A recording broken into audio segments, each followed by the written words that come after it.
julgamento na semana que vem, eu vou pedir para colocar para a gente poder explicar como vai funcionar na semana que vem para quem ainda não tomou pé dessa situação.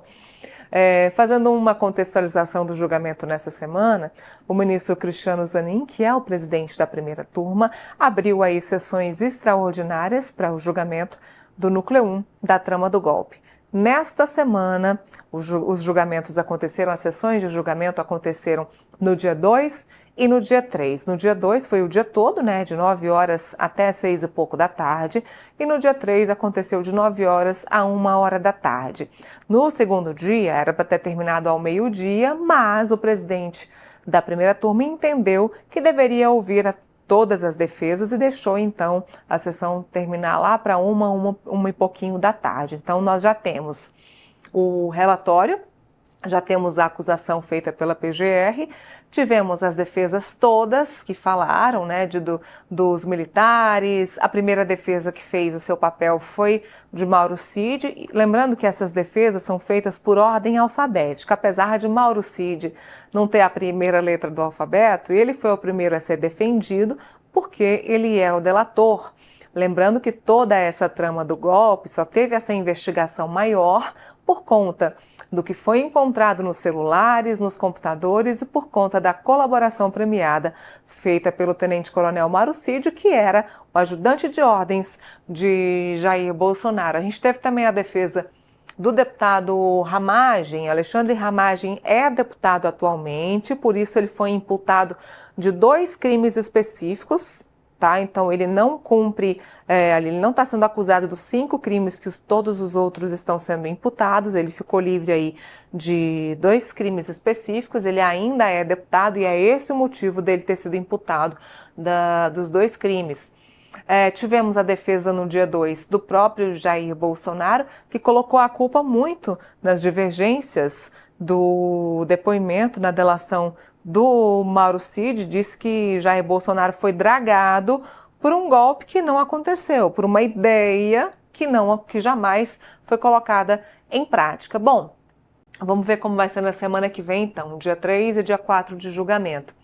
Próximo dia de julgamento, a gente vai ter os votos aí nessa sequência, começando com o voto do relator, do ministro Alexandre de Moraes, em seguida o voto do ministro Luiz Fux, em seguida o voto do ministro Flávio Dino, ministro Luiz Fux, Carmen Lúcia e por último do presidente do Cristiano Zanin. Vamos explicar os votos. O maior voto, claro, de maior duração deve ser do relator, do ministro Alexandre de Moraes, porque ele precisa explicar mais uma vez e justificar toda a parte que ele acabou falando no relatório. Depois vem Flávio Dino com seu voto, que provavelmente vai acompanhar, como nós sabemos, o relator. Em seguida, vem aí a única esperança dos bolsonaristas. Existe aí nos bastidores um burburinho de que Luiz Fux possa abrir a divergência, nem que seja aí na dosimetria da pena.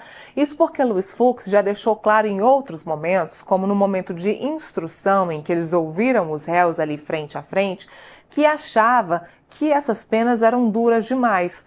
O ministro Luiz Fux chegou a citar o caso da Débora do Batom, que cumpre aí 14 anos de pena, 14 anos de prisão, por ter ali escrito "Perdeu Mané" com um batom vermelho na Estátua da Justiça na frente do Supremo Tribunal Federal. No momento das instruções, o ministro Luiz Fux disse que essa pena ela era exacerbada e que cabia uma nova análise. Ali abriu-se a esperança dos bolsonaristas.